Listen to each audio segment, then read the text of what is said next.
கொண்டு போய் அவனை வணங்கி முத்தம் செய்தார். தேவபருவத்தின் அனுபவம் ஒரு அன்பு நிறைந்த அனுபவம்.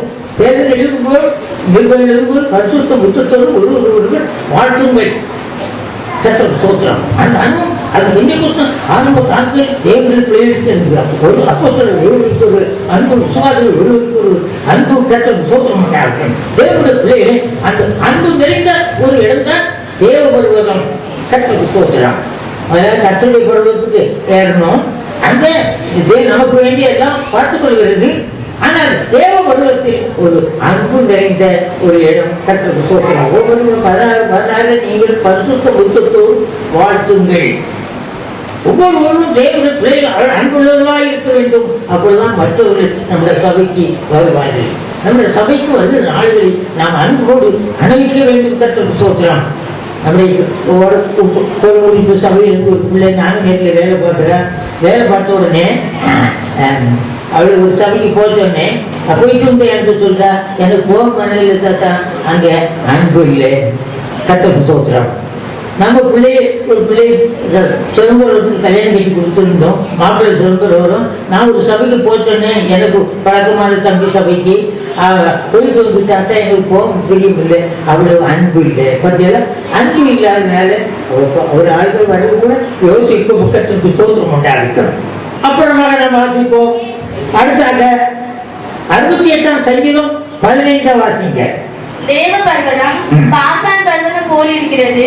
பாசான் பர்வதம் உயர்ந்த சிகரங்களில் உள்ளது. பாசான் பர்வதத்துக்கு போகமா கொஞ்சம். நான் இருக்கு பேரு பெந்தகோஸ்து பர்வதம் பண்ணி வச்சிருக்கேன். பாசான் பர்வதத்துல அப்பாட மேய்ச்சல் மேய்ச்சல் மேய்ச்சல் நீச்சல், ஆட்டுக்கும் மாட்டுக்கும் மேய்ச்சல், பயங்கரமான மேய்ச்சல். மீகா 7:16 வாசிங்க.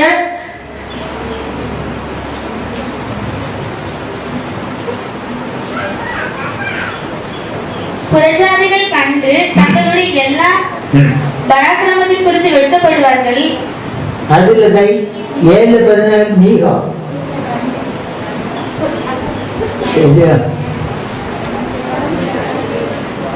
கல்மையின் நடுவில் தனித்து வனவாசமா இருக்கிற ஒரு சுதந்திரமான மந்தையாகிய உங்களுடைய ஜனத்தை உமது கோலினால் மேய்த்தரிலும் பூர்வ நாட்களில் மேய்த்தது போலவே அவர்கள் பாசானிலும் கீழையத்திலும் மேய்வார்களாக. பாசான் வந்து மேய்ச்சலுக்கு கடுமையான இடம்.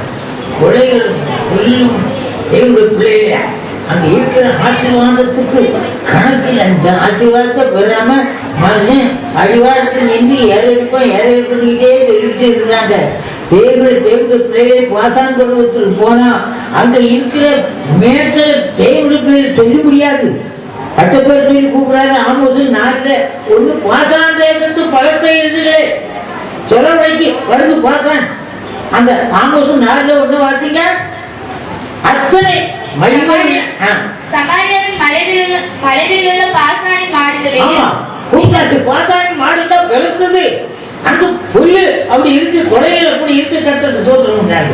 இந்த ஆசீர்வாதத்தை பெறாம பர்வதத்துல ஏறாம அடிவாரத்துல நீண்டு கொண்டு பரிசுத்தாகி கொண்டு விசுவாசிக்கிறோம், பாவமன்னிப்பு விசுவாசிக்கிறோம்.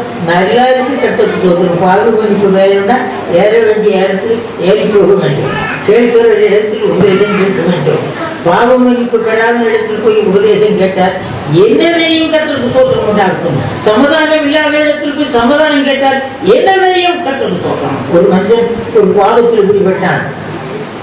அவன் ஒரு செயலர் கடைசியில் வர அடித்து கொலை செய்ய பல விதத்தில் ஜனங்கள் சூழ்ந்தார்கள். அப்புறம் அவன் ஓடி அங்கமா ஒழித்தான். ஒழிச்சிட்டு சமாதானம் இல்லாமல் ஒரு உறுதி